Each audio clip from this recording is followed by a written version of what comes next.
Hey, what's going on, folks? It's Mike here, and welcome back to my Modern C++ series. Today we're going to continue talking about stream-based I/O, this time specifically talking about how do I serialize and deserialize a struct. So last time, if you recall, let's go ahead and check out our previous video here. We talked about how to do a binary read of some data and binary writes of some data here in the binary format. And we looked at this difference between characters and integers, and saw with integers we had to do just a little bit more work here to sort of understand what was going on with the actual file format. That is to convert things back to character data. So what if we have something that's not a primitive type, for instance, like a integer? We have a structure that's a mix of different things. Well, that's what I'm going to go ahead and show you today. So let me go ahead and close this out here. And if you didn't see the last video, I'd recommend it, and you can go ahead and check it out on courses.mcha.io and make sure, well, you have seen that video and you can track your progress. And I always mention this because it's just a nice way to, again, join the community discussion there, or otherwise, well, track your progress if you forget you watched a video. So let's go ahead and just close that out here otherwise. And let's go ahead and get into our example. And what I'm going to basically do here is I want to create some like non-trivial type here. I'm going to call it like a game object. Let's say we're building a game or something, for instance. And you know, I'm not going to be too creative here, but let's say we have a field 1 here, and that's usually 4 bytes. And in the last video, I also recommended for your types, you know, you should probably be using stuff like int32t so that you know the size is 5 bytes, or excuse me, 4 bytes. But you know, this stuff really starts to matter when you are doing things like going through the process of serialization. Now, I'm going to show you how to do it by hand today, but of course there are different tricks and reflection things you can do to sort of generate this code. But again, we want to know how to do this stuff from scratch here. So anyways, let's go ahead and do a short, which is going to be 2 bytes, at least on my architecture. And let's go ahead and make a, I don't know, just some sort of like flag here or something.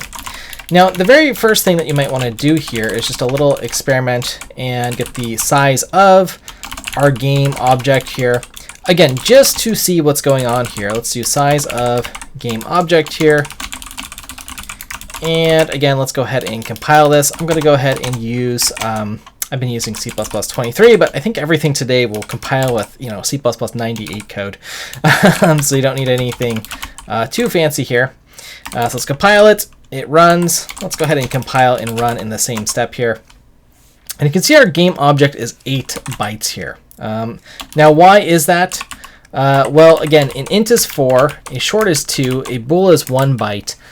And again, if you haven't seen my videos on structs, I believe I talked about this here, if not on my C series as well, and on my D language series. But basically, the compiler is going to pad things because we want things sort of aligned to basically nice powers of 2, I guess you could think of it that way, or but not on odd boundaries like a 7-byte thing here.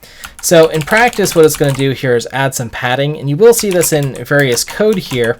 And I do like to add this padding byte here if I am going to serialize some data. Now, why? Well, again, if you're really trying to build some robust code, and maybe someday we're going to have 128-bit architectures, you might actually want to, for instance, be able to change the padding or change the padding at compile time so that you basically have this, you know, you sort of have more control over your structure. I mean, that's all. I'll sort of save it here, but it's going to be 8 bytes anyways, even when we add that padding bit there.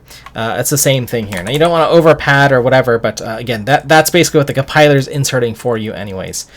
Okay, so anyways, now that we have that, let's talk about first sort of writing out this game object. And again, just to make it a little bit more interesting and review some stuff that we have done before, I'm going to create a constructor here. Let's do field 1. We've got a short here for field 2, a bool here for active. And we don't need to do anything with the padding here, but I'm going to use the initializer here, just so I don't have to do much work with my constructor here. So field 1, let's initialize that to field 1 here. Field 2, let's initialize that to field 2. And active, let's initialize that to active here. Okay.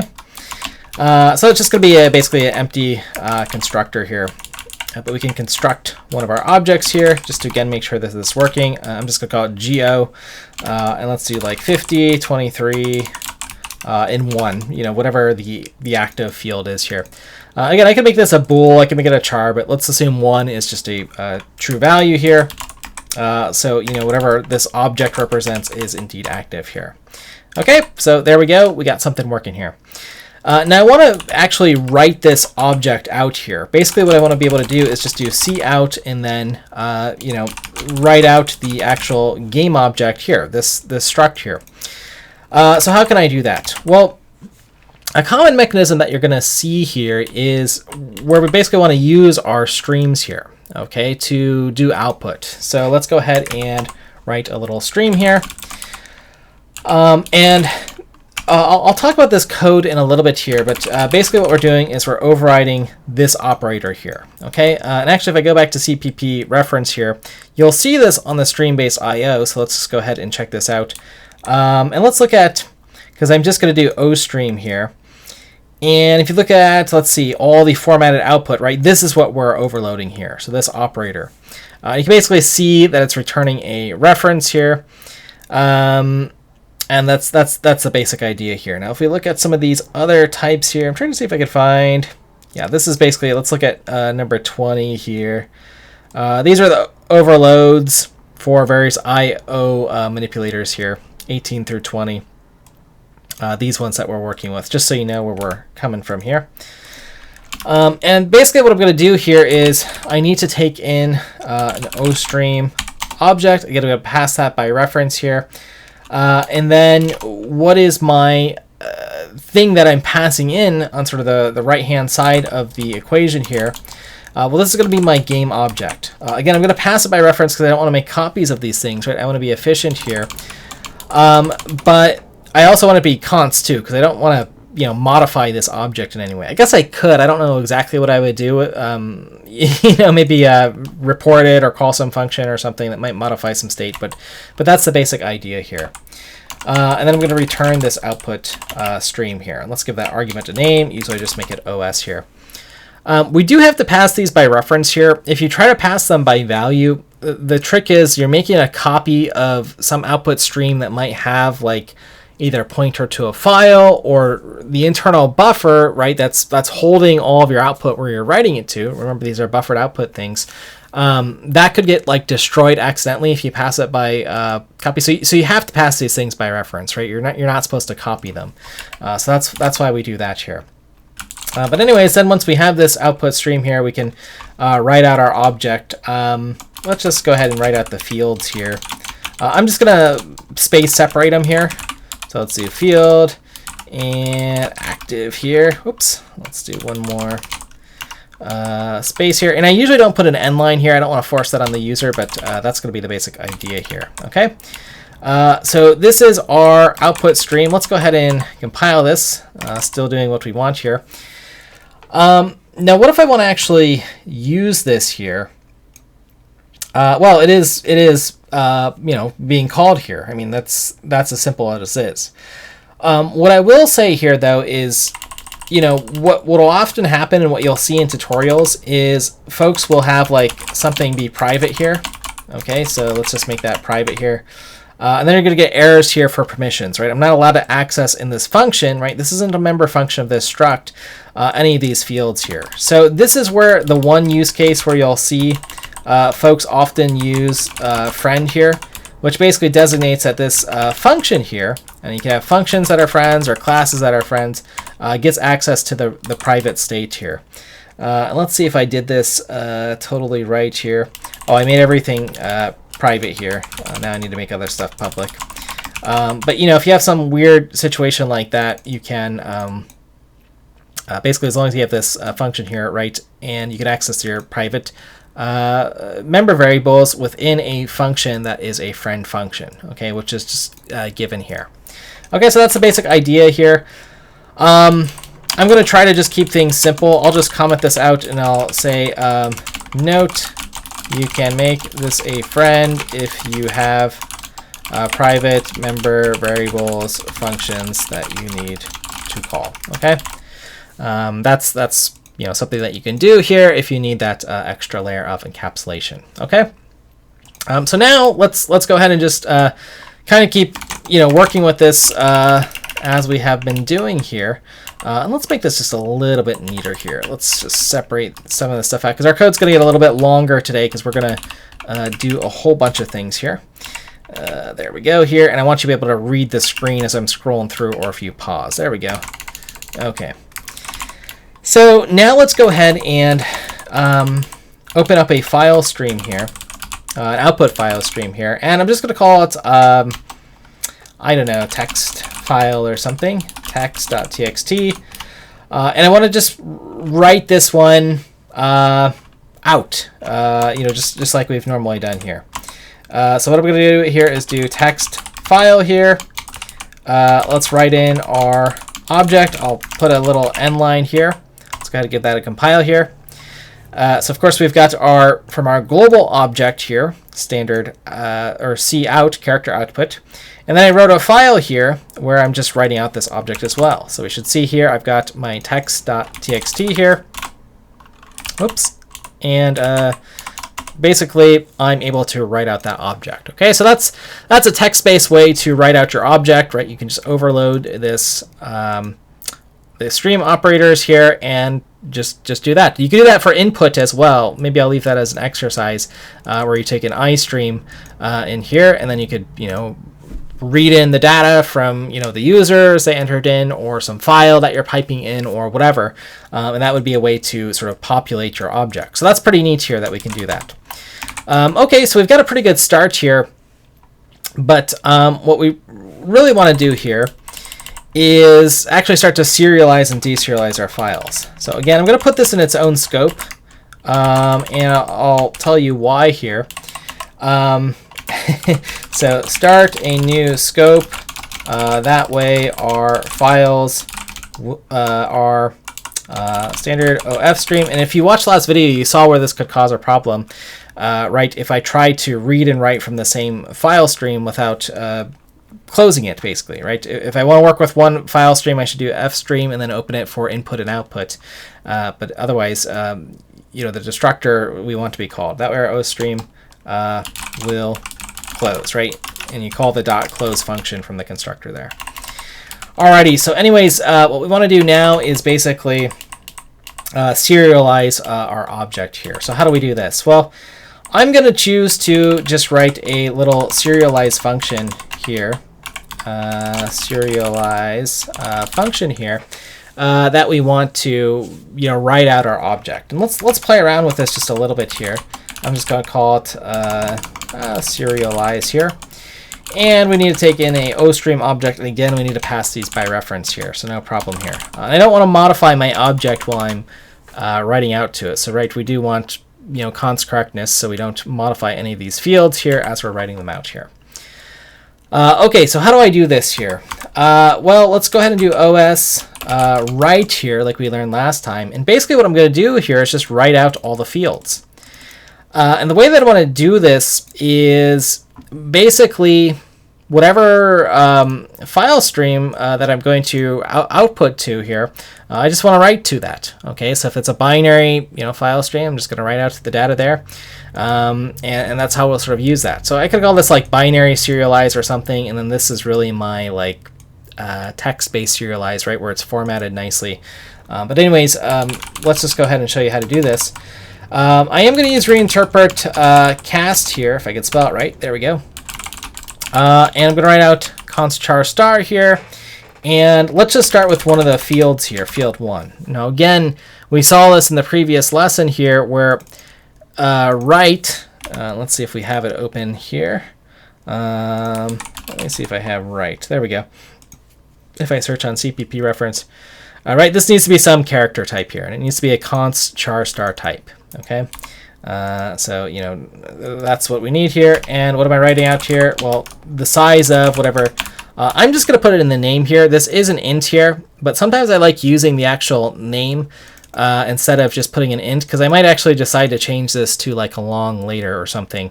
But that way I'll get the correct size here. So again, just a little tip here, and I'll write that out. Tip, use size of and the member name in case you change the type later.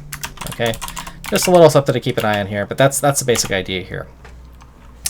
All right, and that's basically it here. We can repeat this. We need to do this for field 2. We need to do this for active again.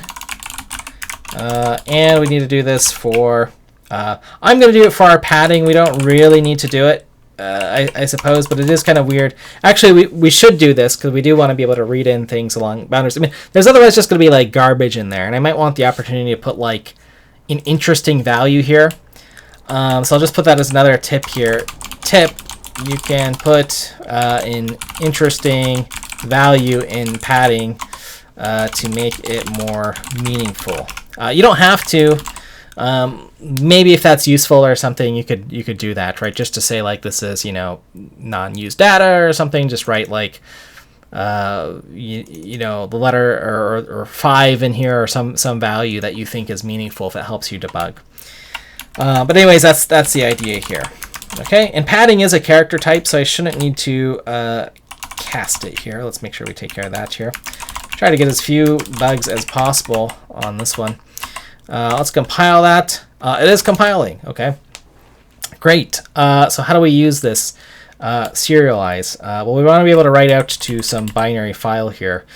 Okay, so let's go ahead and kind of repeat our experiment here. Let's do another output file stream, but let's call this binary file, and let's write out to text.bin, and let's kind of just do a little experiment here.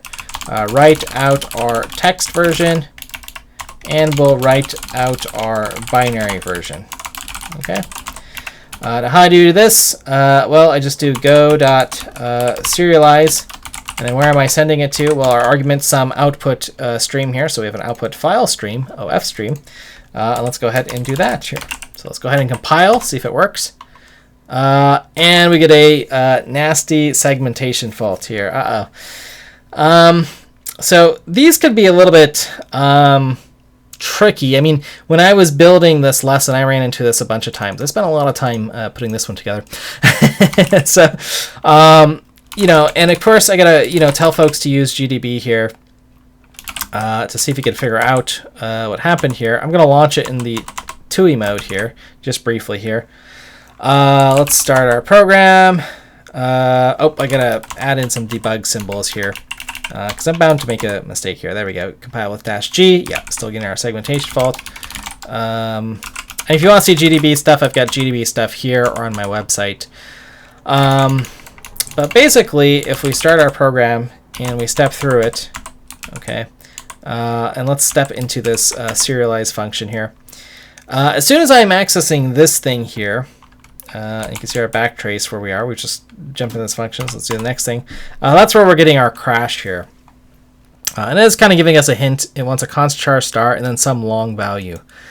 And again, this is one that you have to kind of stare at for a while here to try to figure out, you know, what's going on.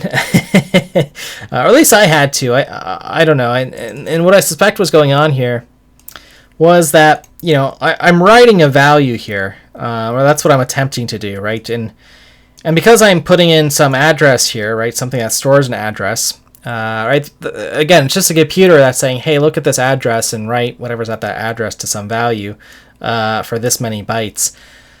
Field 1, what is the value of field 1 right now? Well, we can run our program, right? It's going to crash on us. There we go.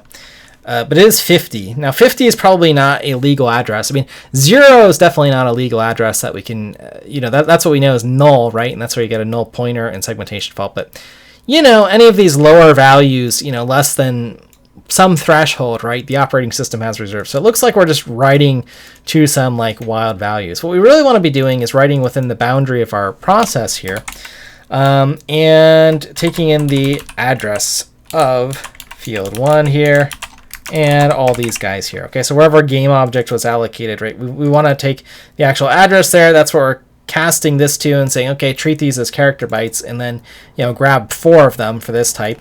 A short, grab 2 of those bytes, and then for a bool, grab 1 of the bytes. So let's see. That's what I'm expecting will fix the error, but you never know if we get any surprises.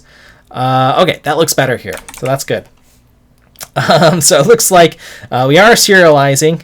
And are we writing to our binary stream here? Okay, how will we know? Well, let's look at the file here, right? I should have text.bin. That's the file that I'm writing out to. Let's first open it. And I think I made maybe one tiny mistake here. Yeah, I mean, it's got some data in here. That basically looks like garbage here. It is doing the writes here. The one little mistake, I should probably specify here that we want this to be open in binary mode. Let's just make sure that we're being explicit about that. Although I don't know if that made a difference here. I think we were just doing our write. Oh yeah, it just wrote out 2 and then a bunch of random symbols. Now let's go ahead and run it here. Text bin. Okay, yeah, looks roughly the same. It's the same data here. That's fine here, but it's just better to open these things in the right format here. Okay, so not too bad here, and we can see that each of our files, our binary data is 8 bytes when we do a write. Our text also happens to be, that's just pure coincidence for how we formatted this. 1, 2, 3, 4, 5, 6, 7, and I guess there's a padding here that we can't access 8. Okay, for that one, or maybe the operating system padded that to 8. I actually don't know, but anyways, that's the basic idea there. Okay, so we gotta do something with this. What's the deserialization? Which is just a fancy word of saying, hey, I've got some binary data, but now I want to do some reads that when I read, I actually take in and populate field 1, field 2, active, and then if we store anything meaningful in padding there. So we're basically just going to do the opposite thing here and do void deserialize. Try to spell that correctly. And this time we are going to use iStream. Okay, and again, I need a reference to iStream. I'll just call it is for short. And basically, this one's going to look like, well, basically this one here. I'm going to do is read this time, reinterpret cast. Now let's look at read here. Let's see, I've got write. Will it show me? No, it won't. Let's see here. I got to go back one level to iStream. Yeah, basic iStream is fine. And let's go to read. I just want to make sure I get that type right so we don't waste too much time here. Yeah, just a character type here. That's all it needs. It doesn't need to be const because we're going to read it and maybe do something with it. Or if we have read access to the file, something. So let's make sure we get that right. That was a mistake here too. If I make this just char type, I think it'll compile because it'll implicitly run, but it might also segfault if you do that here. Okay, so just watch your types. You can try to break this if you want on your own. And then what do I want to read into? Field 1. Again, we're going to run into the same thing where we want to take the address of this thing. And then how many bytes are we reading? Well, the size of whatever field 1 is. Okay, just to make our code a little bit more resilient here. And this one's easy, right? We just basically do this. And then we correct these things. Field 2. Field 2. And then we have active and active. Okay, and this is just going to be our padding again here. Padding is a array type here, so we can just pass that in. It shouldn't have any problems. But I do want to make sure that this one's right. Padding. There we go. Okay. Let's see if our function compiles. It does indeed, so nothing to worry about there. All good news. Now let's actually use it, right? So now what we need to do here, I'm just going to open up a new scope here. So this is sort of our second experiment. Reading our binary data and populating a or in empty game object. Okay, so let's go ahead and do that. So first and foremost, I'm going to just create a game object. I'll call it Go. It's in a different scope here. That's why I'm creating these curly braces. And let's go ahead and open up a file from an input file stream here. And again, because this one's in a different scope here with the curly braces, that file will have closed, so it's safe to open. So let's go ahead and open text.bin. I want to open it for binary. So we have it there. And basically what I would do now is say go.deserialize, and I want to take in this input file stream. Input binary file. Let's give it a name here. Input binary file. And then we can use our, our little trick here from cout and deserialized Let's just write out go with an end line here. And let's see if it does it, right? If we get the value 50, 23, and 1 back here, that means we successfully read in our binary data, which is really cool. Because then we are able to, again, the advantage is what we've talked about in the series of compressing our data and reading the binary is what we've got there. Let's compile it. Oh, almost got it here. Now, okay, it doesn't like, we do need to provide the constructor. Let's just put zeros in, which is kind of good. We want to be able to do that. So I can sort of one thing, but it looks like it worked here. So we have this deserialized 50, 23, and 1, right? The same values that we wrote out here when we initially created our game object. Okay, and then we played around with that function with the just using the format operators to write out the object, but this time to a file.